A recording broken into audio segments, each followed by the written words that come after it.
Welcome to New England Lacrosse Journal's Chasing the Goal podcast, your destination for all things lacrosse. I'm your host, Kyle Devitte. We're back in the studio. We got Owen Hart here. What's up, man? How's it going? It's playoff time. Yeah, it's playoffs for PLL. Yeah. And the rest of lacrosse has been over for a very long time. Yep. Our season's ended very sadly around the same time, so it's no longer point time. Why you got to keep? Why do you do that? Sorry. You started the other podcast with a short joke, and you started this one with like, "Oh, remember we both lost in the semifinals?" I think mine was a little more tragic than yours. Thank you guys. Yeah, yours was more tragic. Mine was just a beatdown. Yeah. Like, we just deserved it. It's fine. But that team lost in the championship. Yeah. So It was a good game. yeah, good times. Anything else you want to talk about before we dive into this? No. We have Get more jokes. You're done. Yep. That's all you got. You brought two to the studio. Yep. Okay. All right. On the line, we have Milton, Mass, and BC High legend Carter Rice. Also, you might know him from Syracuse University. Yep. And currently a midfielder on the Redwoods. What's up, man? How are you? What's up, guys? Thank you for having me on. I'm excited. Yep. Yeah, it's I was just telling Owen and you before we started that like it's so weird to talk to a PLL person when I haven't watched really any PLL this summer. And it used to be my like literally full-time job to watch pro lacrosse. And like, that's kind of how I got started in lacrosse journalism. And now I'm like, I had to look up who you were playing. Yeah. I'm shocked. Like I feel bad, but at the same time, it's like, you know, there's only so much room. My head is giant. It's like I have a giant head, but like, there's only so much stuff fits in it. Surprised you're admitting this on live. Oh, I have. PLL. Why? Everyone knows. A lot of lacrosse knowledge in that head, I bet. Yeah, well, it's all now not pertinent to our discussion per se, but I bring that up because I really do have an appreciation for it. And if I wasn't on the recruiting beat all summer and at an event every weekend, I would have watched it. I couldn't even go to Harvard because I was in Lake Placid. Like it was just not going to happen for me. But it is great. It's a great product. I believe in it. I really like a lot of the coaches in the league. I mentioned like you guys are playing the Outlaws. I'm like, oh, I love Tim Sudan. I love Pseudo. Pseudo's the best. If you're a Pseudo guy, you know it. But you played this season for a rookie head coach who I remember as a face-off guy in the MLL and who I have a picture of on my phone. And if you wanted to make a short joke, you should have saved it for this because it's me and AK after they won the championship in 2014. And we're standing next to each other. And after the game, I'm on the field talking to players and this is true. Anthony Kelly points to me. He goes, "You." And I was like, "What?" And he points, he's like, "Come here." And I was like, "Okay." And I went over and talked to him and he's like, "Oh, no, I want a picture with you." And I was like, "Why?" He's like, "I know who you are. You're Devitte. You write the stuff." And I was like, "Okay." So it's like this really awkward picture of me like this, like face smile, like my arm like really far away from him, like, and it's in my phone and it's great. We're gonna use it as the header for this podcast. So I'm gonna send it to you so you can see it. That's awesome. I'll make sure to send it to him too. But that's how deep like the roots are, right? And how that has happened, and now we're like kind of in a full circle moment in another way as well. Yep. Roundabout way of asking you, what has it been like to play for AK this season? Yeah, it's been awesome. He's a tremendous coach and tremendous motivator. I just think his pregame speeches, his speeches at practice go a long way for the success we've had through the back half of the season. I think you hear him talk and he talks with a lot of passion, and you want to play for a guy that is a passionate coach and cares. And he's a very easy guy to play for. Kyle mentioned admittedly not watching a lot of PLO this year. I have, but on and off. But then many people just don't know how it works in general. You guys are touring all the time. Like from where you were at the start of the season to now, like what people not know about when you get drafted, when you get signed, like what are the next steps like? Like where do you go from you are at Syracuse and now you're playing signed for the Redwoods, like you get training camp, like what goes on, like logistically, like how does that work?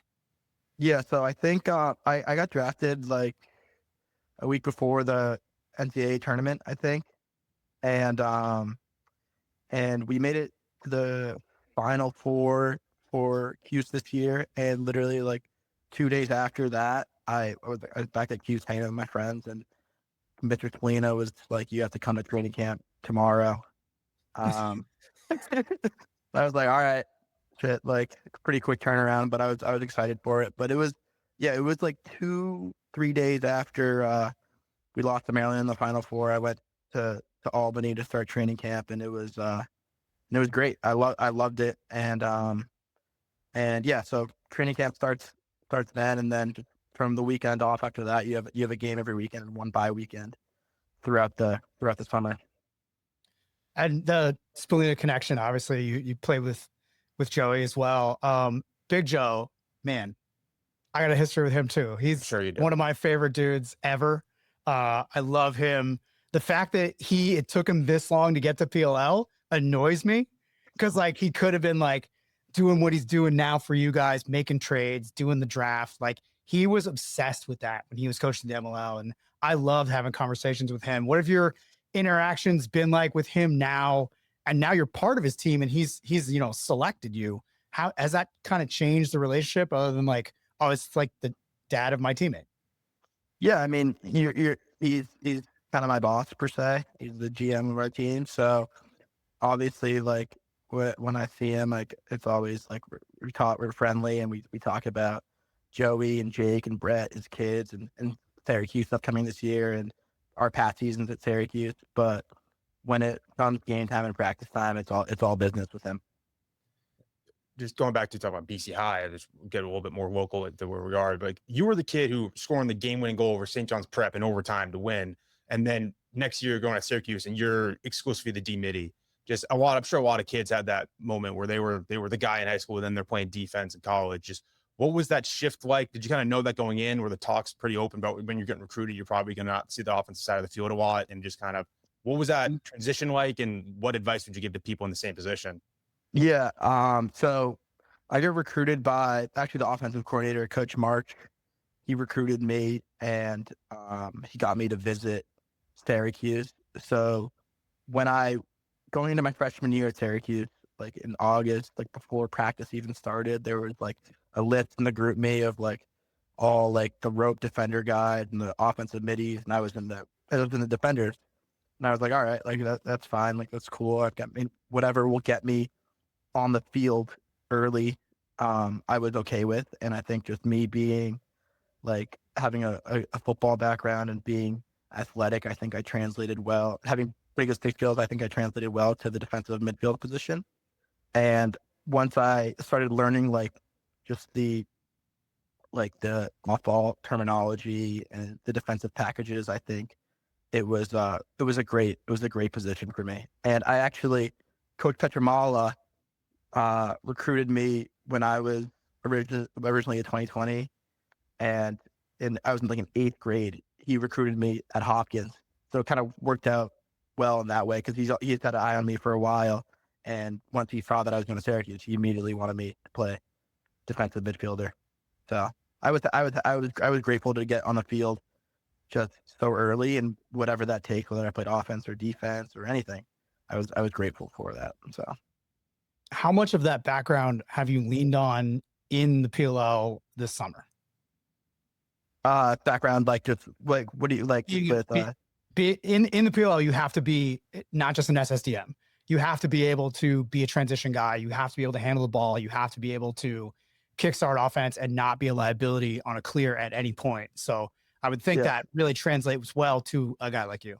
Yeah, 100%. I think just knowing that I have good enough quick skills to clear the ball every time and create some offense in between the lines and pick up GBs. I think just like that offensive background at BC High, or even just like playing box up at Syracuse in the winters, I think that's been great just for me, just in between the lines. And yeah, you're right. You can't be a liability in the clear at all in the PLL, because you're running 3D mid. You're in for like almost 80%, 75%, 80% of the possessions of the game. Like you have to have your stick work dialed. And I think just that offensive background definitely helps with that. would you say that you had like everybody talks about their welcome to the league moment and we're across all the leagues? Did you say that you have one, whether it was in a game, a practice, training camp, or just kind of the hard work it takes? Did you have any welcome to the league moments? Yeah, I think like the first game, it was actually against the Denver Outlaws in Albany. Chris Fake was guarding O'Neal, and I switched onto a pick on O'Neal. It happened like 3 possessions in a row. I kept on switching on to O'Neal, and the third time he switched on to me, he like did a roll, and then like split down the alley, kept it in his left hand, and hit like a twister near thigh. And I was like, wow. Like, I was guarding him. I was like playing pretty good defense, like getting him down the alley. And he just like twisted in my face, and it went piping in. I was like, wow, okay, like this is a little bit different than college for sure. Everyone's All-American. And yeah, just like it's just so much faster. Like the dodge, like the way people move is just so much quicker, so much faster. People are bigger, and the ball moves so much faster. So you got to be dialed 100% of the time. I want to ask you that O'Neal play was definitely a welcome to the league moment. I was like, all right, I gotta lock in. Yeah. I want to ask you about Syracuse. Mhm. And it's going to sound like I'm bagging out, but I'm not.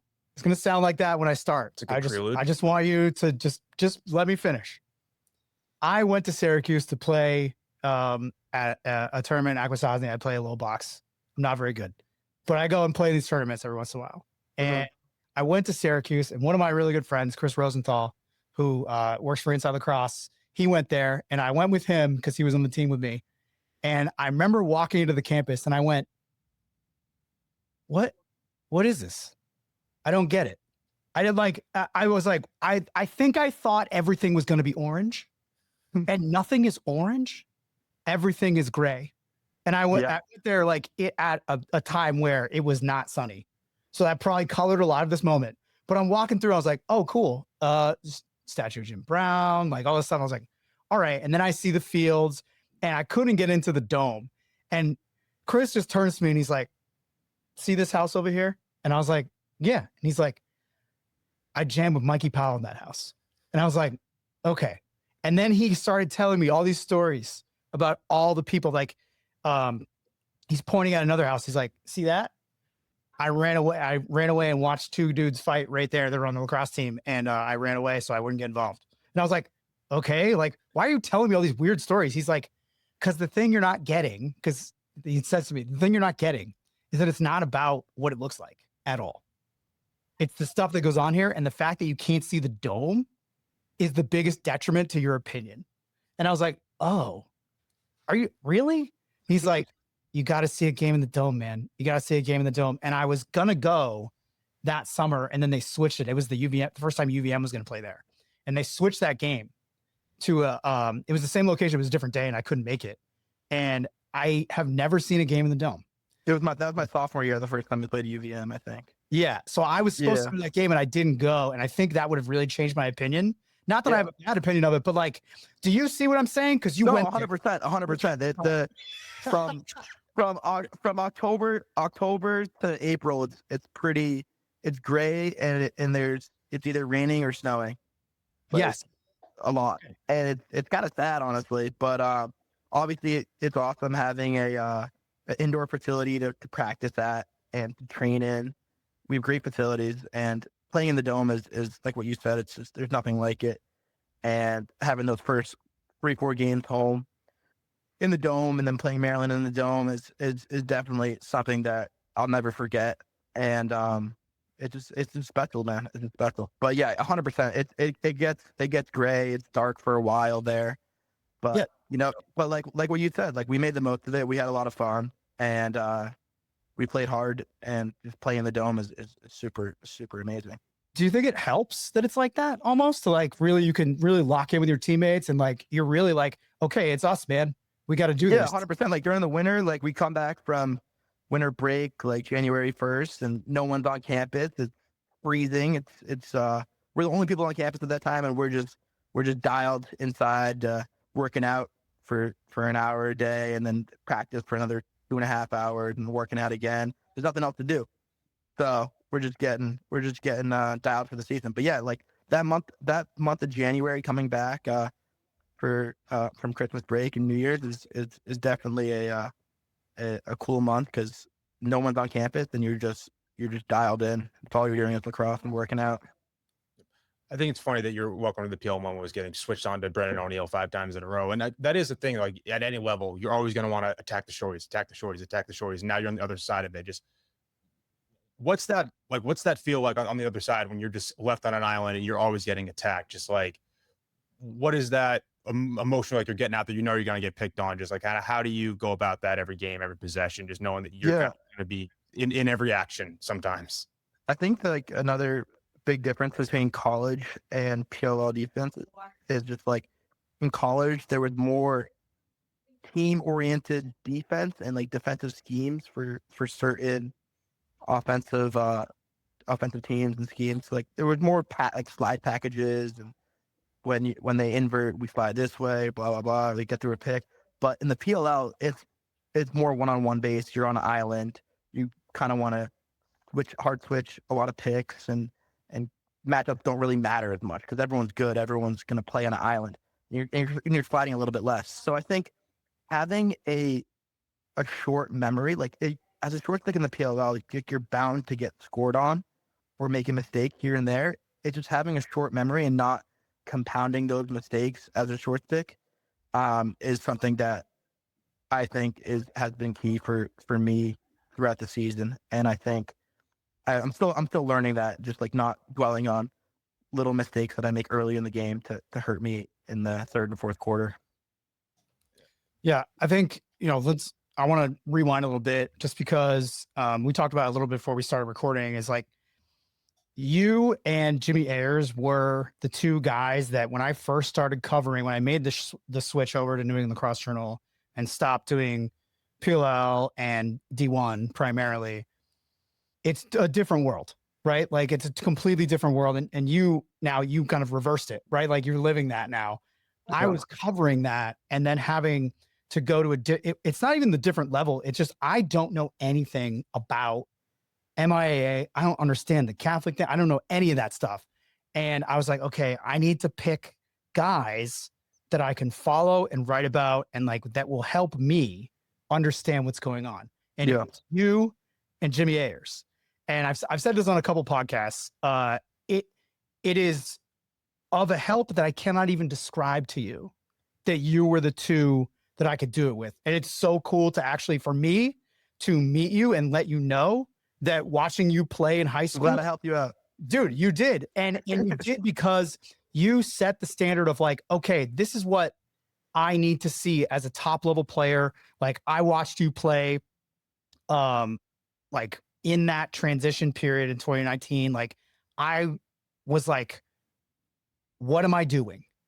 Who do I look at? Who do I find in these games? And it was you and Jim, like helped me, right? Jimmy came a little bit later, right? But for me, like having that, and I said it to Owen, then you're my North Stars of like guidance of like, this is how I have to look at the evaluation of these players at this level.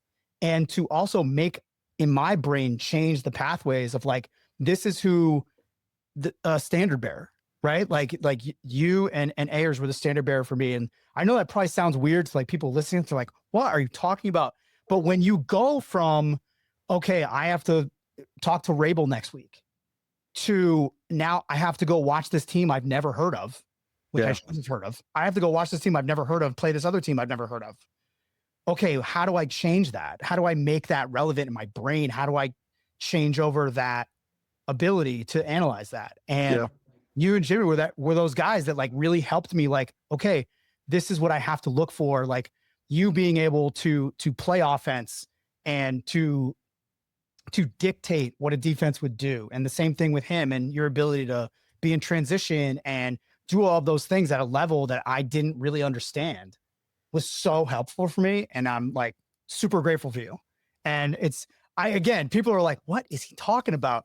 But when you go through this business and you are learning about lacrosse at all these different levels and what it means and club teams and prep schools and different leagues and states, like you have to have something that like helps you through like, okay, is that guy as good as Carter Rice?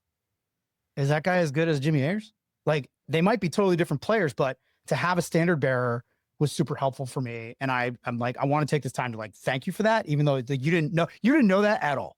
Right? Yeah, Like I didn't. I'm happy. I'm happy it worked out. I'm happy it worked out though. I'm happy it helped. Yeah, man. I've really enjoyed watching it. It's helped me. We had your old coach on here, Marcus, and I was just like, dude, I thought you hated me forever because I would go to these games and you guys didn't win. Like I didn't go to the game you won. Like I feel terrible, you know?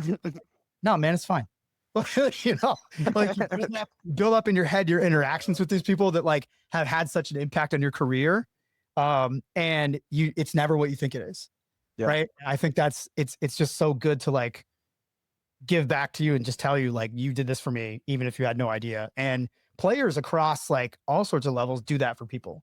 Yep. Right. Like I'm sure someone did that for you when you were doing stuff, right? When you're doing stuff for New England Lacrosse Journal, like you're probably like, okay, well, you coach and now you've coached kids like that are going to go on and play at high levels. Right. So that's probably you as well, right? Yeah, absolutely. I just think it's just funny you talking about just having to know nothing and coming in. And I was kind of the opposite. I knew a little bit too much, and maybe that dictated the other way. Do you still? I don't know if I can. Do you still have a little bit of a hatred and resentment towards St. John's Prep? Do you still carry that rivalry with you after all those defeats? And then you see it now. The PCI still kind of have that. I'm going to make this a mass podcast as best I can, and I just did it by asking that question. No, I mean, obviously it stung in high school and it hurt. I had a brother that graduated 2023 and then 2024 from BCI. They both played lacrosse too, but they played football in college. And going to their games when they lost against Prep, it definitely reminded me of our loss. But yeah, it definitely stung for a little bit. But now it's like I kind of moved on. But definitely Good answer. It definitely stung for a little bit though. And those guys this man has weathered the ACC. Yep. He is trying to guard Brandon O'Neill. Like, and it was funny. Like it was funny. I think it was my junior year where we were prepping to play Hawkins, and I see Ayers on the second line midi scout. I'm like, oh, I know this kid. Like, I think you should get a poll on this. But it was funny to see his name, his freshman year, my junior year, and I said it was up to him after the game. He's a great kid. He's a great player. So I'm excited to see his career go forth at his last 2 years at Hopkins. For your career at Syracuse, at what point did you kind of think that you were going to take the next step and go play professional? Like, what moment was there like an aha moment? Think like I can really do this, or maybe I don't know if I want to do this. Like, what kind of was like the deciding factor to think that you just want to keep playing this game? I think I had like freshman, sophomore year we're kind of up and down. I think sophomore year was a little bit better than my freshman year, but I think kind of my after my junior year, I kind of knew that like if I trained hard this summer and came in, had a good senior year, I had a good chance of making it, because I think I had a really like, but junior year was probably like my breakout year as a short stick. So I think after my junior year. What are you doing for a job after PLL? I am currently in the works for one, but I think I'm gonna do something in tech sales, either stay in Boston or move down to Florida. My dad lives in Florida, so either stay at home with my mom or live with my dad for a little bit in Florida and work a sales job at a tech company. So I have a couple of interviews actually next week. So. All right, well, good luck with those. But I think this summer was more just about me like traveling, playing lacrosse, and training and getting used to the dynamic of the PLL. It would be tough to be working all the time and then being a rookie in the PLL too. So I think I've been pretty focused on just lacrosse this summer. So yeah. What do you think? You know, I think a lot of players now are into the branding, right? Like of themselves. They do camps and they do all of that. They work for club teams or coach college teams. Did you ever think about doing anything like that? Like did you have an NIL experience at Cuse? Like anything you could like talk about that can help kids now? Cause I think kids are a little out of touch with how that works now. I mean, obviously it's easier if you are like an attackman or me. Right. But I think I didn't really have a ton of NIL Experiences at Syracuse. I was a gate athlete, which is pretty cool. So I got some cool gate merchandise and gear.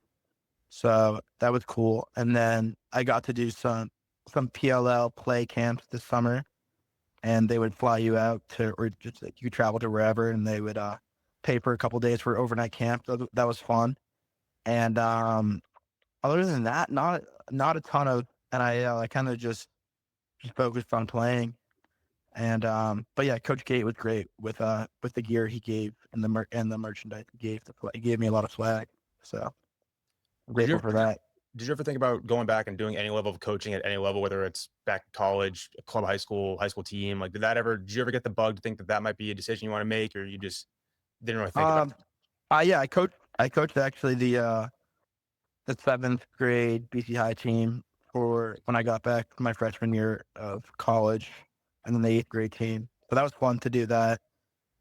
Seeing those guys are now committing places now is pretty cool. So yeah, seeing them develop was awesome. But other than that, not a ton. But coaching is awesome.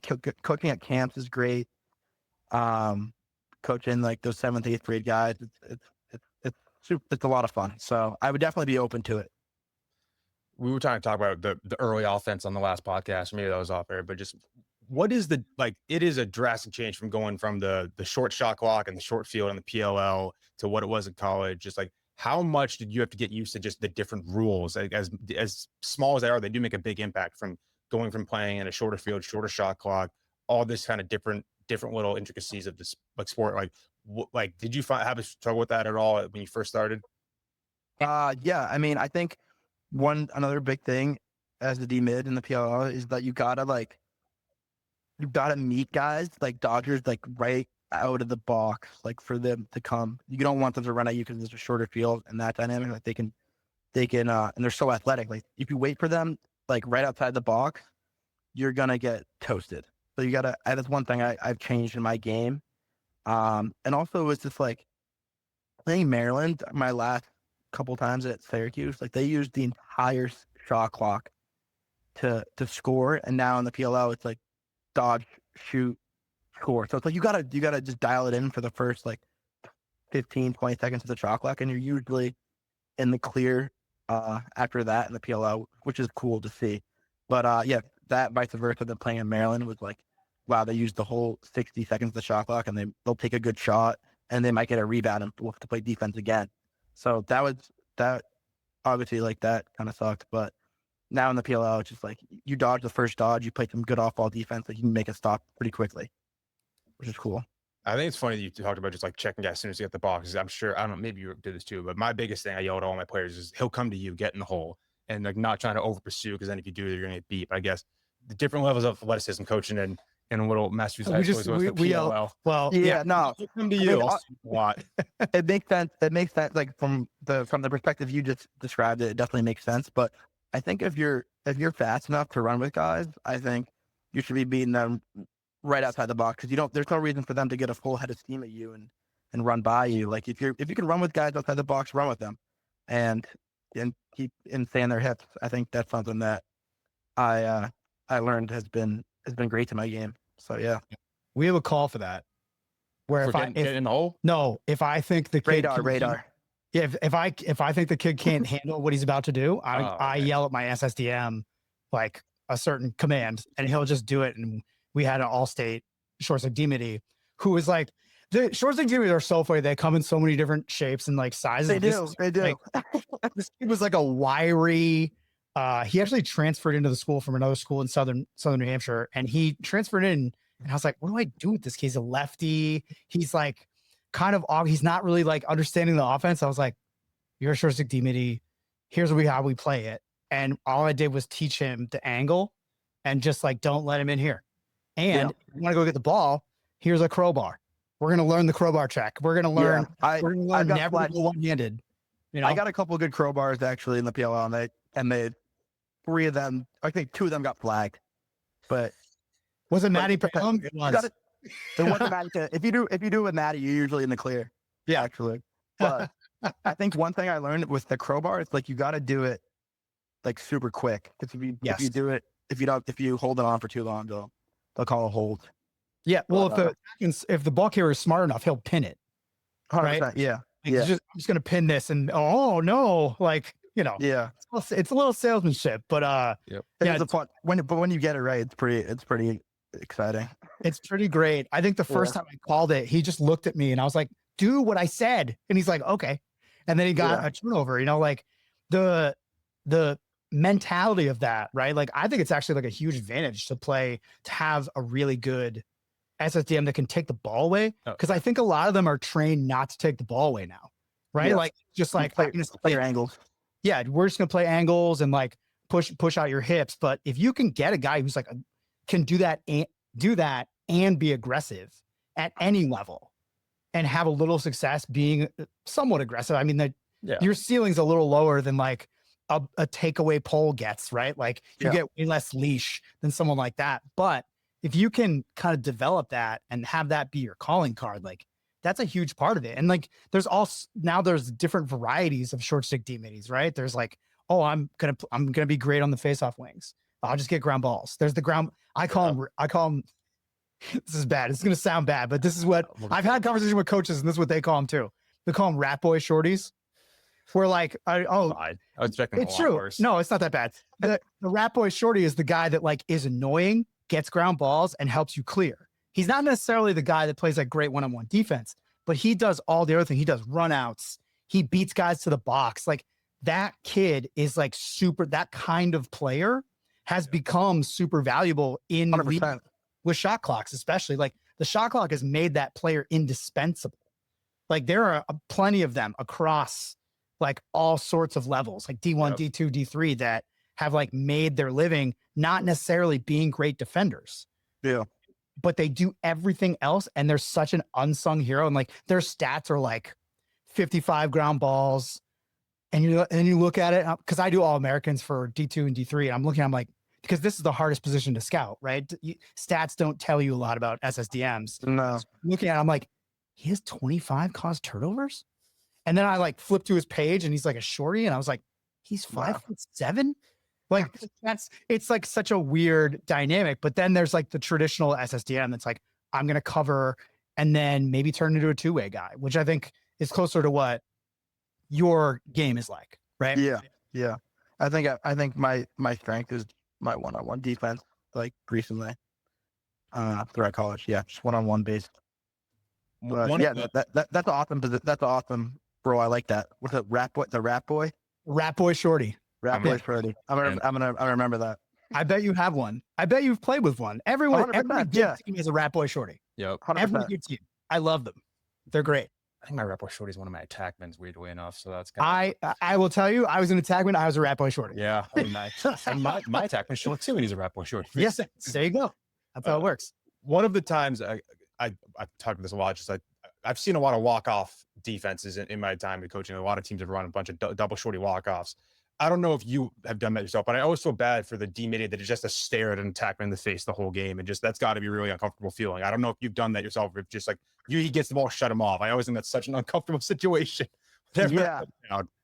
Yeah. I haven't really done that a ton. The only time I'll ever do that is like, if I get my close defenders through a pick and then they want to invert the midi, then I'll just like kind of shut off and like get them out of their offense a little bit. But I haven't had a ton of experience doing that. But yeah, that is a funny situation to like. I always feel a kid that just has to stare at him. And I also don't like when then the attackman I don't like getting into walk-off talk. I've talked about it enough on this podcast. You love walk-offs. I'm fascinated by every team's approach, offensive and defensively, to it. I just don't. I want it. I don't get it. Yeah. Okay. Yeah. Run to the corner. Yeah, I feel like in college. I mean, in college, the only time I see that is like if a team's man up, then they'll lock off like a great man up passer or finisher. No. That's the only time I've really seen it. Speaking of great passers and finishers, I need your best Dylan Malloy story, please. I know it's short time, but I know you have one because every person has a Dylan Malloy story. And if it's food related, even better. All right, so he's just a hilarious cat. We roomed together during training camp, and him and Romar, Dennis, and Charlie Bertrand would give me rides to the dining hall.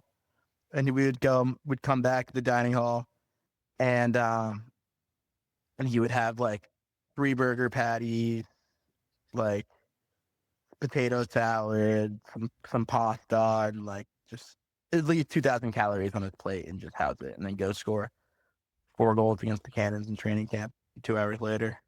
He's a beast. But also, I'm trying to think of another funny one. If we're like hanging out, like having a couple of beers with the team, like if you have the beer in your right hand, he'll bull moose you.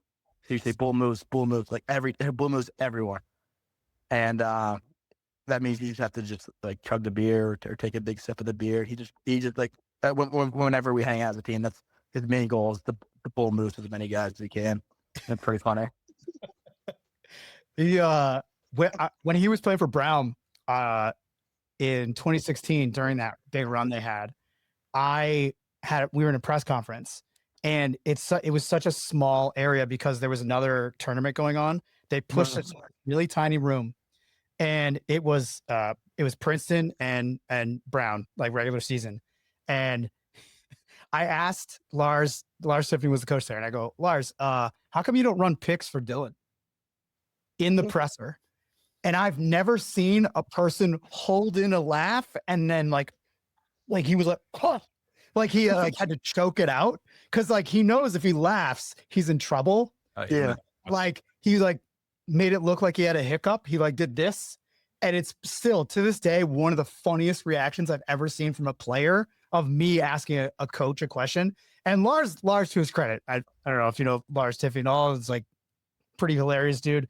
He's just like, well, Carl, that's a great question. You know what? I think we're gonna think about doing that in the future. And I'm like, oh, I was kind of being a troublemaker there. Yeah. That's kind of the fun part of my job. That is the part I miss about doing PLL and NCAA is that I get to be the person to ask those questions, and most of the coaches know me or know who I am, and they kind of just like either brush it off or laugh, and they give me a stupid answer. Yep. Like I am jealous of people that got to talk to AK and Joe and Spal in pressers because they are fun. And that's the one thing that like when I watch, like the great thing about lacrosse is the accessibility of it to fans and also to journalists most of the time. And we get to ask kind of whatever we want. And if you know what you're talking about and you know the guy you're talking to, it's very different than if you watch like a football press conference. Those are like brutal. Like I would not wish being a football journalist on anyone because you are just sitting there like, this guy can actually kill me probably. Like he could just get out of the seat and throw me through a window and I could die. But with lacrosse, like they're going to think it's funny because at least you're trying. Yeah. Right. Yep. There's some dudes, and like I'm trying not to throw shade at like lacrosse media because it's not lacrosse media that does this. It's outside media that comes in and covers lacrosse that doesn't know what they're doing, and they ask like really insane questions, and you're just like, don't answer that, don't answer that, don't answer. And then like the coach has to answer it. And I guarantee that's happened with AK, where AK has just been like, really? And then like, but like been professional and answered it. Whereas if Spal was the coach, he'd be like, I don't know what you're talking about. Who are you? Like that's because, and in the best way, right? Like that's the characters that I think like, not that I'm going to go on like PLL needs to do this rant, but like if you lean more into the personalities of these dudes, that's going to be such a big thing. And they do a good job of that, but who do they do a good job of it with? The attackmen and the middies that score goals, like, and the goalies occasionally. Like, do it with every position because every guy in this league has such a cool story. And I really like, that's what I miss about doing it, right? Like everybody went through all these trials to make it to that point in the PLL because it's so hard to make it. It's harder than it was in the MLL. Like, I'm not going to sit here and be like, MLL was better. No, it wasn't. No, it wasn't. I was there, dude. Yeah. I know people the sport's grown so much since then, I feel like, too. Well, like the players are so much better. Everybody's so much faster and stronger. You just look at the Kavanaughs as like the greatest example, right? Oh. Like Matt was one of the best players in 2019 when he was on the Outlaws. Like literally just unbelievable. He gets a couple injuries, and then I watch his brothers, and they play just like him, but they're better. Yeah. They do all the things that he did, and that's just one family of people. Yeah. Imagine that in a generational movement forward. 100%. Yeah. Like life is easy for scorers, Each which one just gets better and better. Yeah. yeah, everybody gets better and better. And Yeah. it's one of the best things. Like, I mean, not that I'm going to ask you to like preview this game, but you know, we're going into the playoffs. The possibility of winning a championship exists for you. Yeah.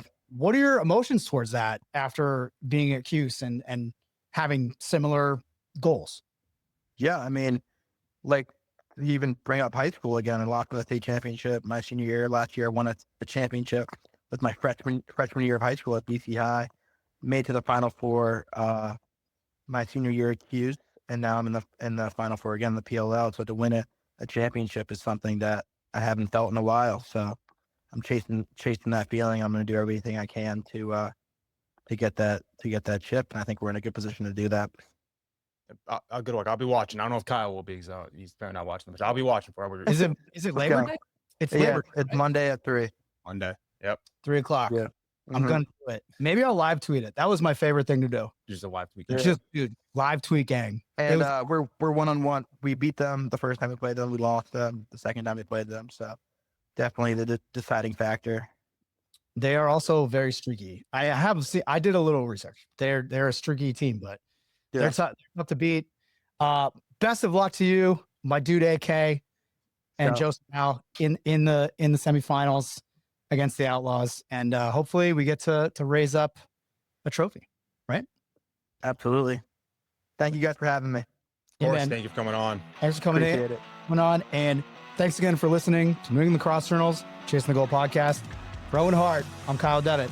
We'll see you next time.